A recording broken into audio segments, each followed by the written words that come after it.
Warren Buffett became a millionaire by age 32. At 19, he discovered a set of rules that changed everything. He found them in this book, The Intelligent Investor by Benjamin Graham. He calls it by far the best book on investing ever written. I read it too. It is terrible. I wouldn't recommend it to my worst enemy. It's long, it's dry, and parts of it are outdated. But here's the thing. Hidden inside, there are 19 timeless rules and principles every investor must know. Today, I'm breaking them down so you don't have to suffer through 400 pages.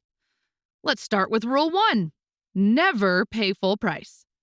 Warren Buffett once said, "When you build a bridge, you insist it can carry 30,000 pounds, but you only drive 10,000-pound trucks across it."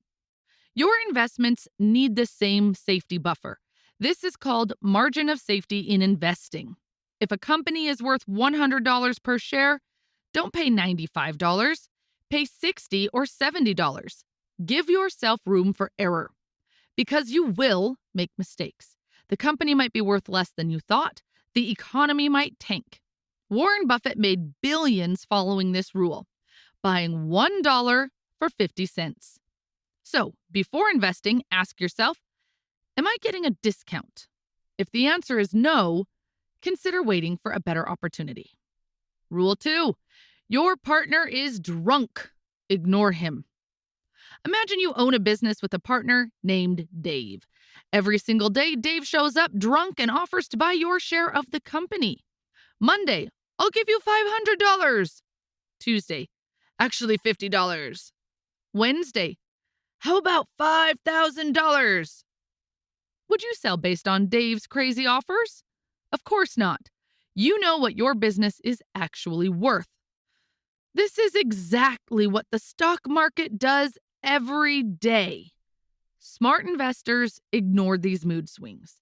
They only make deals when the market offers something ridiculously good or ridiculously bad. So next time your portfolio crashes 20%, remember, it's just drunk Dave being emotional. If you bought good businesses, they're still good. The business didn't change, only the price did. Don't let Dave's emotions control your decisions. Rule 3. Chasing high returns will make you poor. Two friends start investing with $10,000 each. Friend number 1 aims for a boring 8% per year. Friend number 2 finds a fund promising 13% returns. Year 1, friend number 1 earns 8%. His $10,000 becomes about $10,800. Friend number 2 loses 50%. His $10,000 becomes $5,000. Now, here's the crazy part. After 15 years, friend number 1 with boring 8% returns ends up with around $31,000. Friend number 2, who lost 50% in year 1 and then earned 13% a year after that, ends up with about $27,000. Let me repeat that. Even though friend number 2 got 13% returns for 14 straight years, he still ended up with less money than the boring guy earning 8%. Why? Because one big loss in the beginning destroyed his compounding power. When you lose 50%, you need a 100% gain just to break even. This is why Graham says, don't try to maximize returns. Try to maximize your chances of getting decent returns over a lifetime. Higher risk doesn't equal higher returns. It equals higher chances of suffering losses you can never recover from.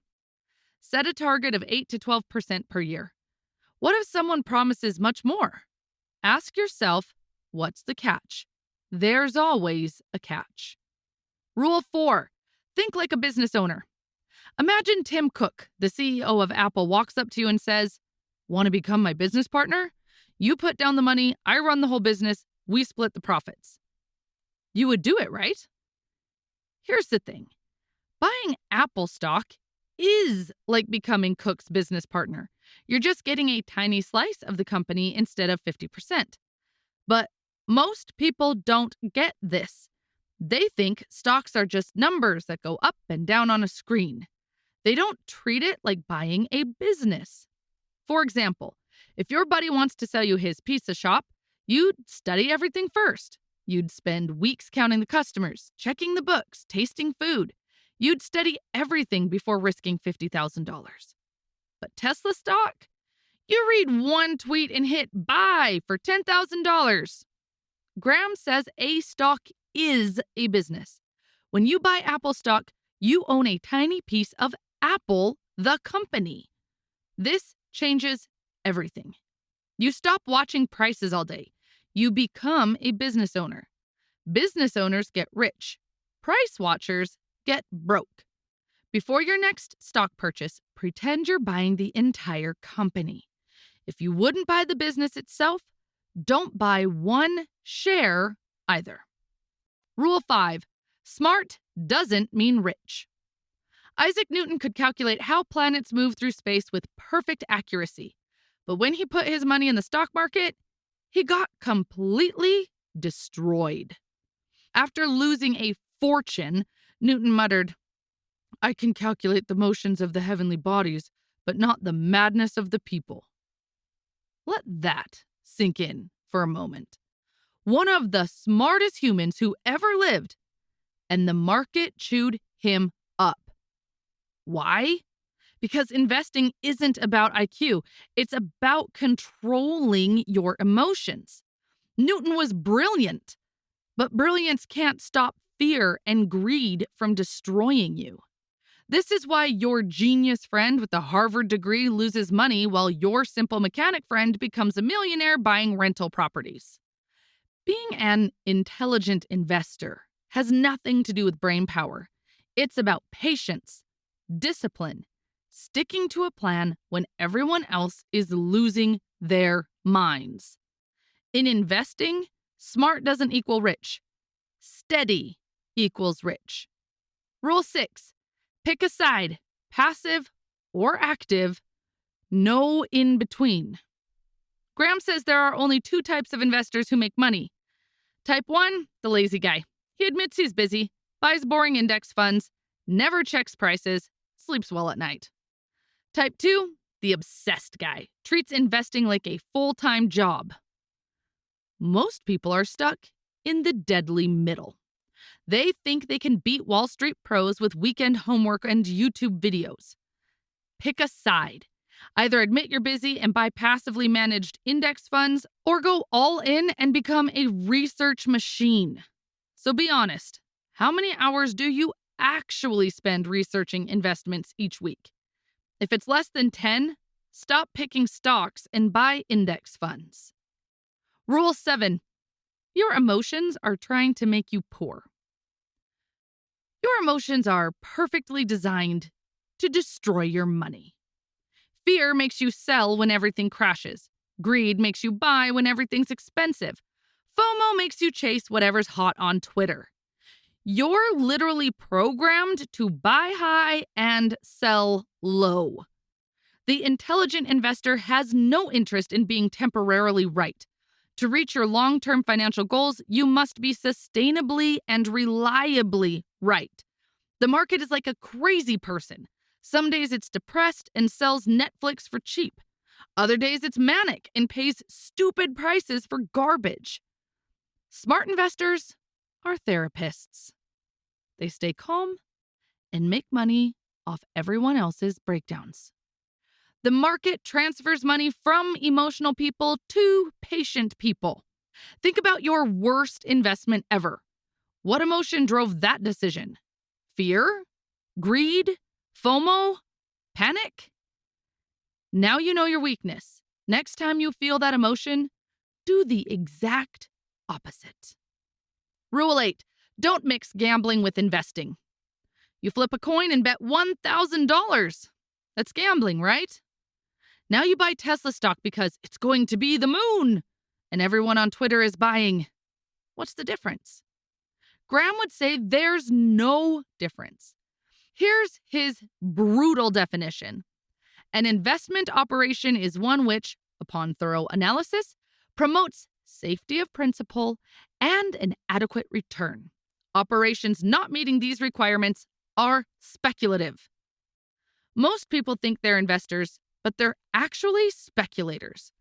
An investor does homework. He knows what the business is worth before he buys it. A speculator? He just hopes the price goes up because some other fool will pay more. Look, this doesn't mean that you can't speculate. Of course you can. Set aside 10%. Trade crypto. Chase hot tips. Lose it all if you want to. But the other 90%? Don't you dare touch it. That's for real investing. Boring companies, steady profits, long-term holding. So today, calculate how much of your portfolio is speculation versus real investing. If it's more than 10% speculation, fix it. Rule 9. Quality doesn't matter if you overpay. I only buy quality stocks. Apple, Google, Amazon, the best of the best. Then you pay a crazy price and still lose money. Here's the truth. Quality doesn't matter if you overpay. Graham saw this in the 1940s. Everyone knew aviation was the future. Investors piled into airline stocks. They were right about the future and still lost money. Why? They paid too much. It's like buying a Ferrari for $2 million. Amazing car, but you overpaid so badly you'll never get your money back. Meanwhile, the guy who bought a Honda Civic dirt cheap sells it for a profit. The best company at the wrong price is a terrible investment. A mediocre company at the right price can make you rich. The intelligent investor always asks, at what price does this great company become a terrible deal? If today's price is anywhere near that, walk away. Because overpaying for quality isn't smart, it's suicide. Rule 10. Stop trying to predict the future. Graham had 50 years on Wall Street. Guess how many people he met who got rich predicting the market? 0. Predicting the market doesn't work. But here's what does work. Buying good businesses when they're cheap and holding them while they compound. But here is the thing.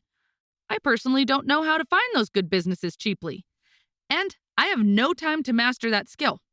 That is why, for most average investors like myself, it makes sense. Just invest in a well-diversified index fund. When you invest in a globally diversified fund, such as Vanguard, FTSE, All World, you are investing into the future of humanity. You're basically saying that, I believe in the next 10 to 20 years, humanity will be better than today. So stop reading predictions. Find a boring index fund, set it to auto buy every month, then go and live your life. Rule 11. The growth stock trap that bankrupts smart people. This company is growing like crazy. It's unstoppable. You buy in at any price because you're afraid of missing out. For a while, you look like a genius. Then growth slows a little. Not stops, just slows. The business is still good, but the stock crashes anyway simply because growth slowed down. Growth is great. Overpaying for growth is suicide. Every growth story eventually becomes a value story. The question is what price you paid to get in. Graham saw this with railroad stocks, then radio stocks, then computer stocks. Same mistakes, different generation. High growth attracts high prices. High prices eliminate margin of safety. No margin of safety means you're gambling. So, as an intelligent investor, ask yourself, what if growth slows? If that question scares you, you're not investing. You're gambling. Rule 12.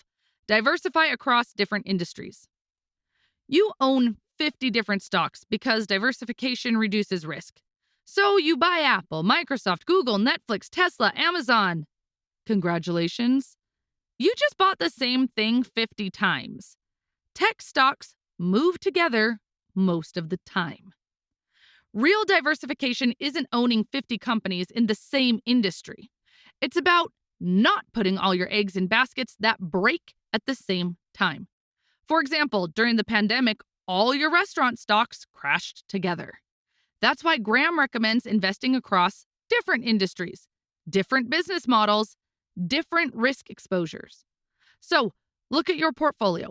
If the same news event would crash most of your stocks, you're not diversified. You're concentrated without realizing it. Rule 13. Never pay fund managers 2% to underperform. Imagine a personal trainer charging you $500 a month to get you fit. 5 years later, you're still overweight, but he's driving a Mercedes. That's your mutual fund manager. He charges you 2% a year to beat the market. After 5 years, two things are likely true. He probably didn't beat the market. He still got rich with your money. Here's the dirty secret. Most professional managers can't even beat a boring S&P 500 index fund. But they'll crush your wallet with endless fees. If Harvard MBAs with billion-dollar terminals can't reliably beat the market, what makes you think you can pick the few managers who will? Rule 14. Buy when everyone else is selling. Bear markets aren't disasters. They are massive discounts. Everything you wanted to buy, Apple, Amazon, Tesla, suddenly 30 to 50% cheaper. But instead of shopping, you run away screaming. It's like when your favorite store cuts all prices in half. All the best stuff is finally affordable, but everyone's too scared to buy because they think something must be wrong. Meanwhile, smart shoppers are loading up. Here's the truth. Market crashes are when you lock in your safety margin. This is when the odds flip in your favor. The crowd's fear is your profit opportunity. When they're terrified, you should be excited. When they're celebrating, you should be careful. Rule 15. Only invest in businesses you understand. Financial statements are like makeup. They can make ugly companies look pretty. Graham's rule was simple. Never invest in a business without real analysis. Don't just read the numbers. Question them. Where is the profit coming from? Is it cash or is it accounting smoke? Is the debt piling up quietly off to the side? Here's the test that applies to any type of investment. Can you explain simply how they make money in plain English? If you can't, walk away. If you need a PhD in accounting to decode it, that's not an opportunity, that's a trap. The lesson is simple. If you don't understand the business, don't own it. Rule 16. The most dangerous time is when everyone's making money. There are always signs. Your Uber driver is giving you stock tips. Your barber bought crypto. Your aunt is asking about day trading. When experts say this time is different, it never is. Bull markets don't make people rich. They make people reckless. They turn careful investors into gamblers who think luck is skill. Graham watched this movie play over and over. In good times, terrible strategies work. People abandon safety because everything seems easy. Then the crash comes. Those same hot stocks fall first and hardest. The geniuses who thought they cracked the code lose everything.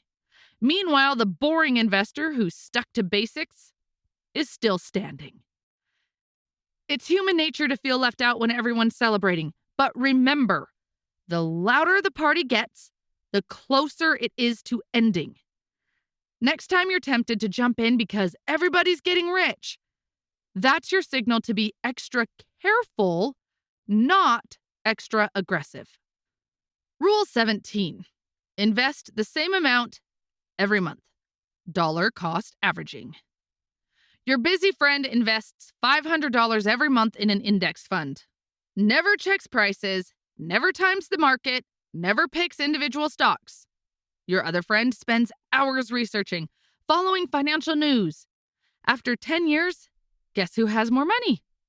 The lazy friend. Every single time. This is dollar cost averaging. You invest the same amount every month no matter what. When prices are high, your $500 buys fewer shares. When prices crash, your $500 buys more shares. Over time, you average out to a good price without thinking. The hardest part about investing isn't picking winners. It's doing nothing when everyone else is panicking or celebrating. Dollar cost averaging removes emotions from the equation. You buy whether you feel good or bad about the market. Set up automatic investments of the same amount every month. Make it impossible to stop or change based on your emotions. Your future self will thank you for being boring.